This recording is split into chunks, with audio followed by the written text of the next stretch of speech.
My name's Mark Johnson. I'm a Superior Court judge in California, a retired Army colonel, and I've teamed up with retired Army Command Sergeant Major Gregory, and we're here to help veterans.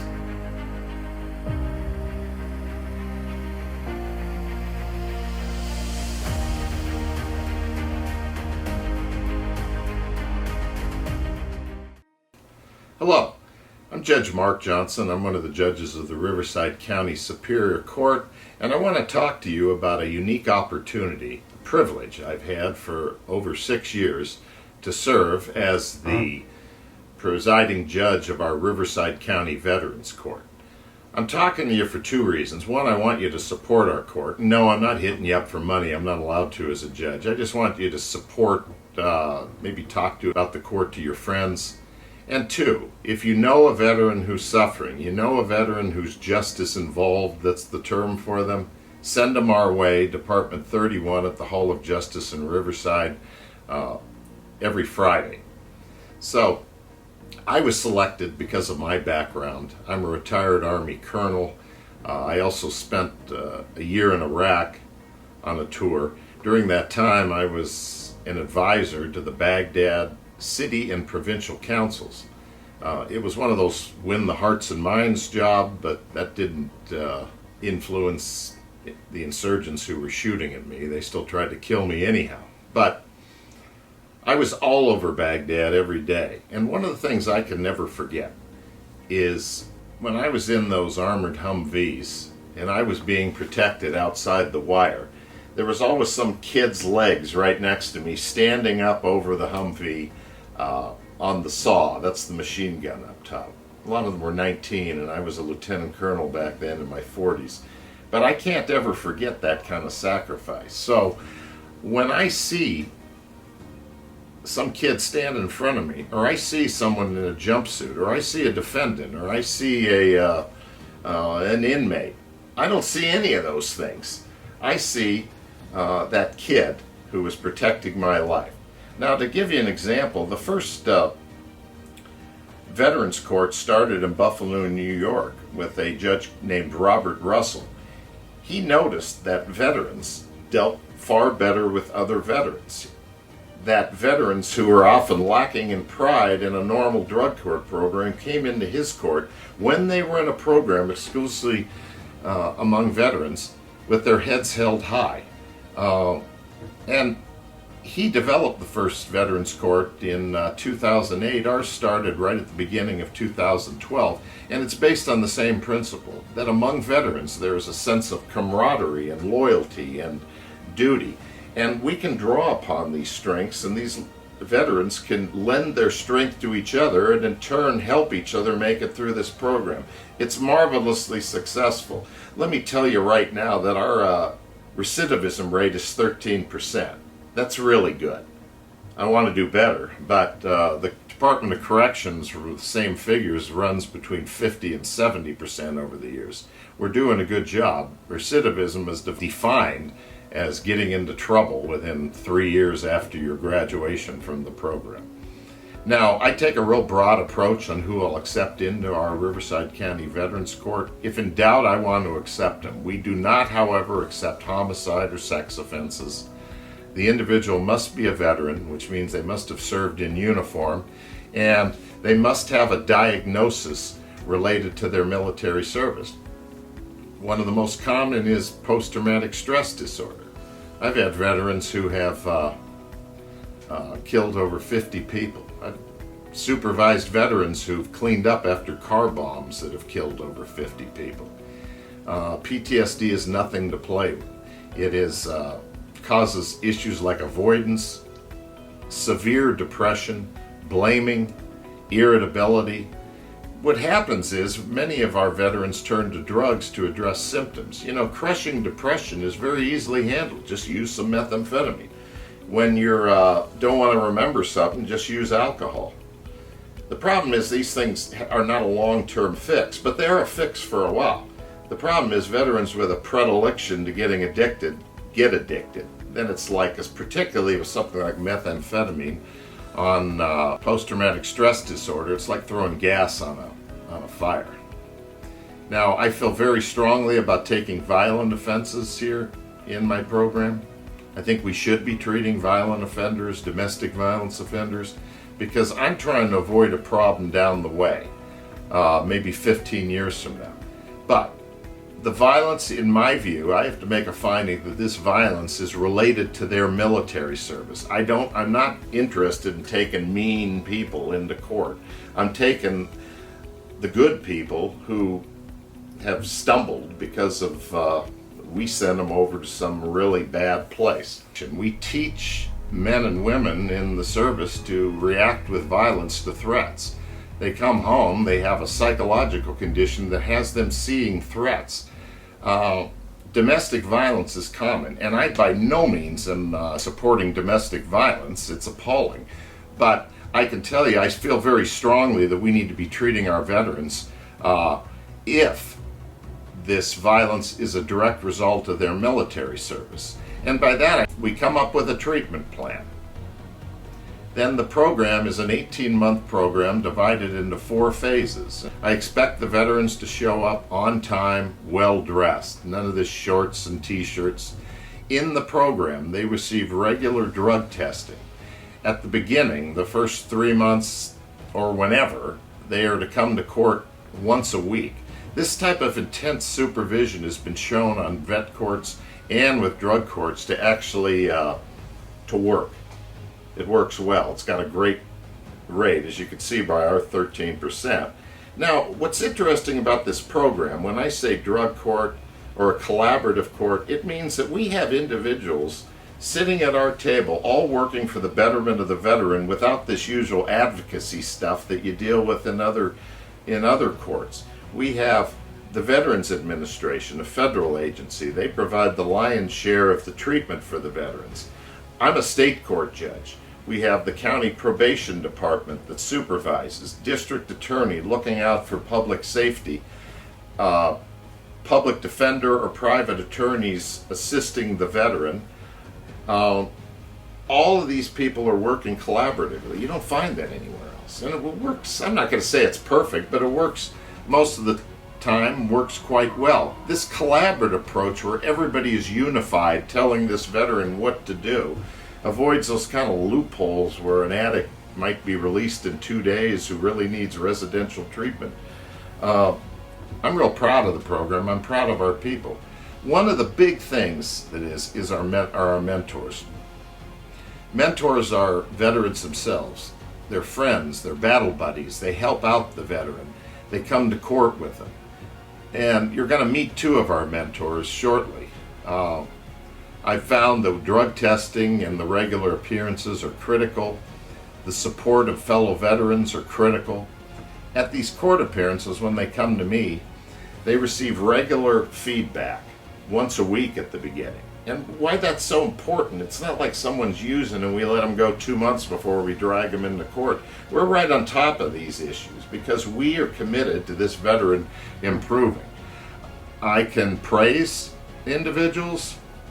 We give actually little rewards, maybe a month off the program or something, or we'll even negative. I can actually put people in jail, though I rarely do that. But the negative could be just a chewing out.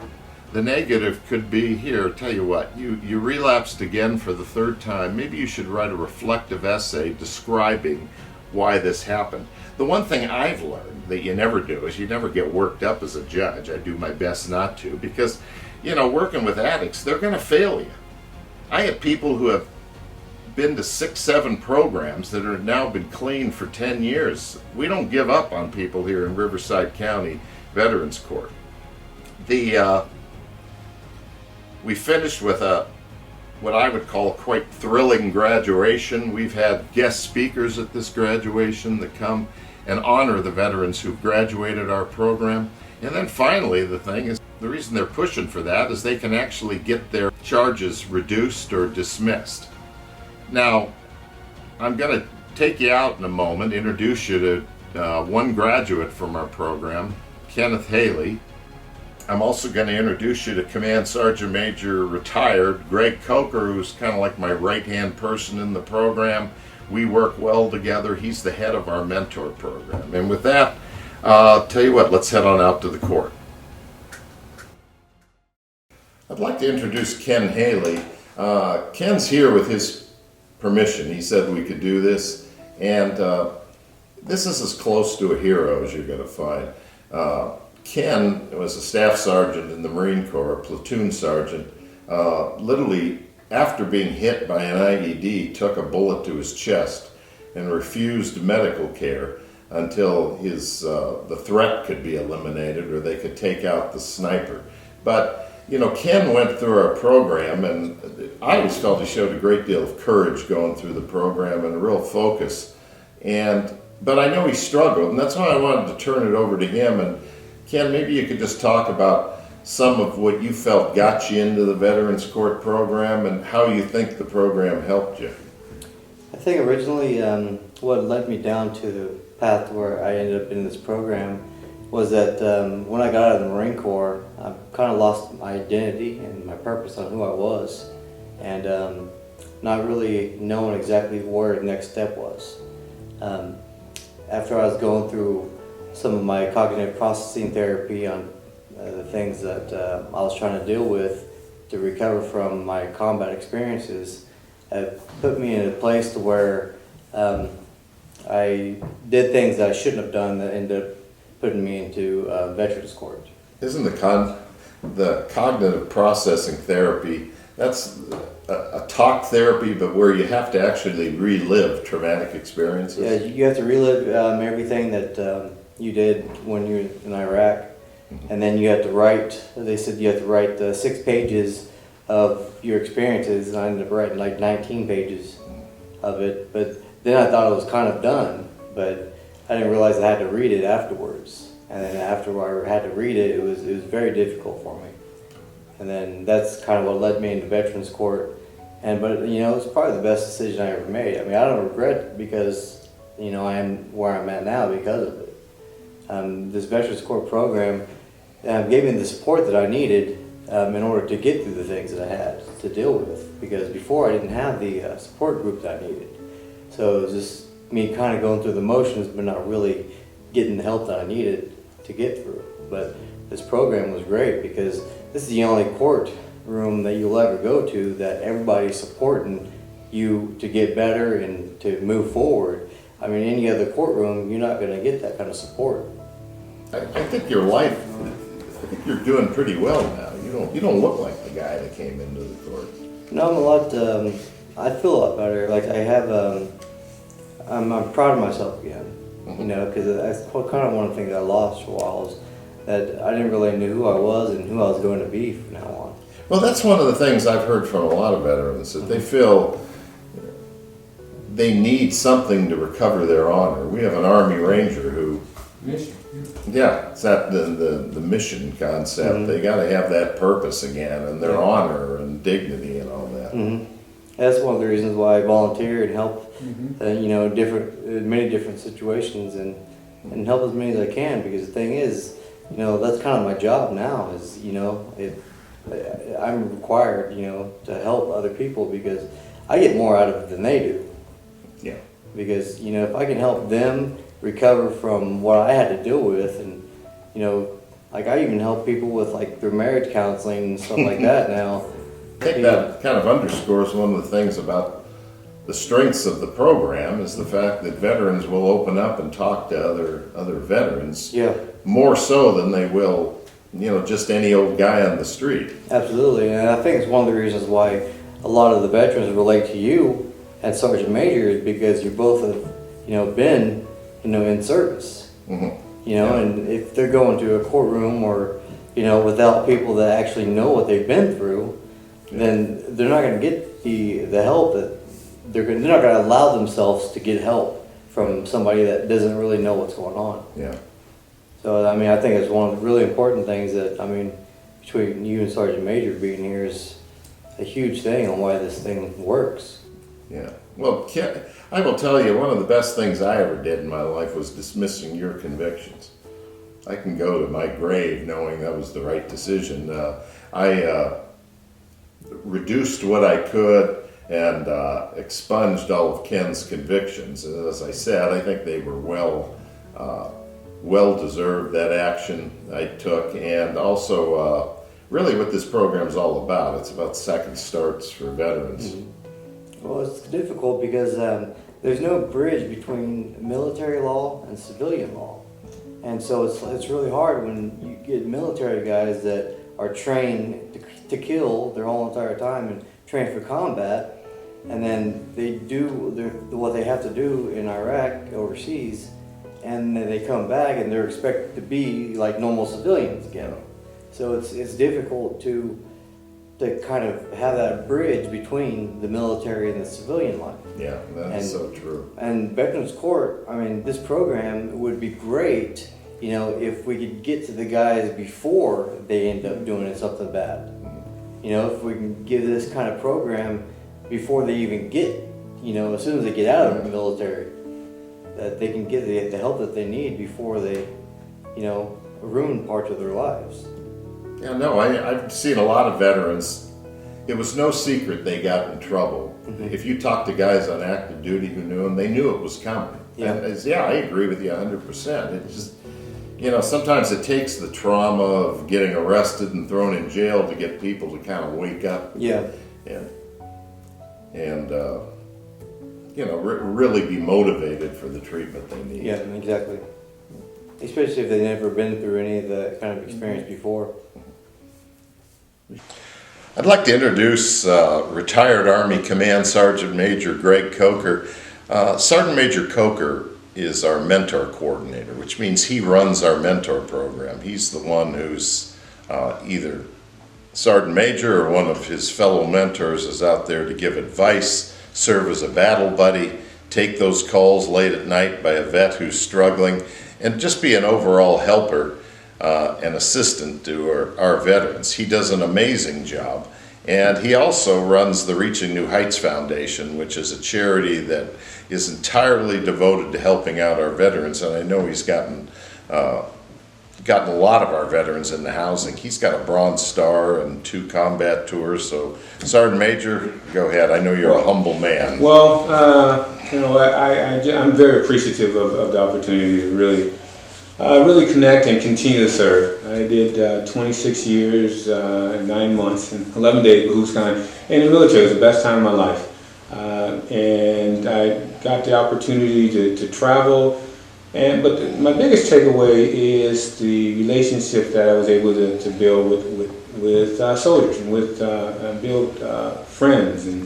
And so I started with the Veterans Treatment Court in 2014, so I've been with them for about 6 years.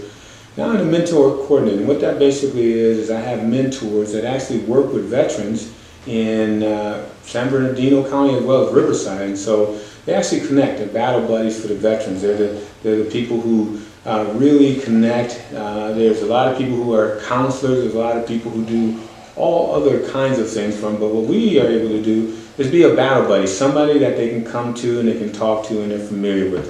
And I just think that's a great honor. My Reaching New Heights Foundation, I'm CEO and co-founder along with my wife of Reaching New Heights, and we've been able to really give back and connect. I know that the mentors are one of the things that really distinguishes Veterans Court from any other of the collaborative courts, like the mental health courts, the drug courts. How do you think they achieve success for our veterans? I think if we look at early on when the Veterans Treatment Courts were created in Buffalo, New York, by Judge John, and he started with mentors. It really started with a veteran who really did not connect and was actually getting himself into more and more trouble, and he asked a veteran in the court if they would talk to this defendant, and he did, and it made all the difference. And there sprung the Veterans Treatment Court, and along with the mentors. So that whole piece has been critical. Veterans want to talk to veterans. We are very sociable, but a lot of times we're kind of sociable amongst ourselves. And the way that we get out to connect with others is through our relationship amongst ourselves, and that's what this mentoring program is all about.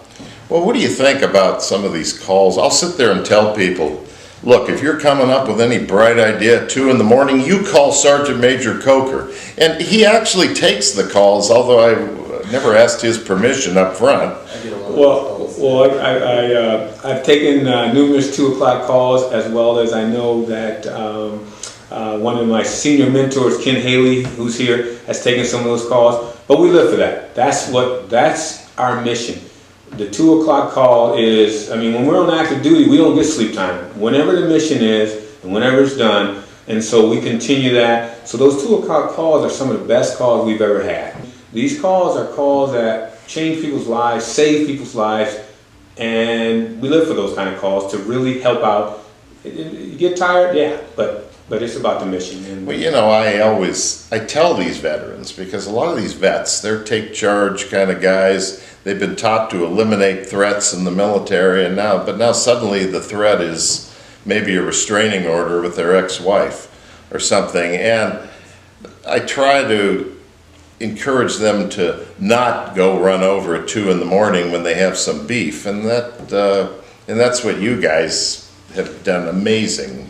Yeah, we get that. Sometimes we get the calls, and part of my friends pissed off, and they know that they've just been treated wrongly, unfairly, and taken advantage of. And so a lot of times the military guys, we don't gel very well with those kind of things, but they're concepts that we use in war, not at home. And so what we're able to tell them is, this is not that kind of threat. Let's kind of think about what is it that you're trying to do and where you want to be. Ken, this thing on, it's really like partnerships, because by people like Ken want a mission, and they want to continue to help. And if we continue to have these missions and continue to have things like the Ruck Challenge and all these kind of different events, those are the kind of things that bring us to community. This is really it's about a community court. We want to help the community, help these veterans get back to the community and give that talent, go back to their families, be great dads, great continually mentors. And that's really kind of our big picture. We want, upstanding people to say great things about us, because there's a lot of times, I go into places and I have to fight for our veterans, because they're saying, oh, those guys and what kind of problems, but these guys are heroes. We're not giving them a freebie. We're giving them only what they earned and what we said we were going to do. I want to thank you for letting us come into your lives and giving us the opportunity to tell you a little about our Riverside County Veterans Court. As I've said a couple times, if you have a veteran who's struggling, get in touch with us. We're here every Friday in Department 31 in the Hall of Justice in Riverside, and we're here to help veterans. Thank you.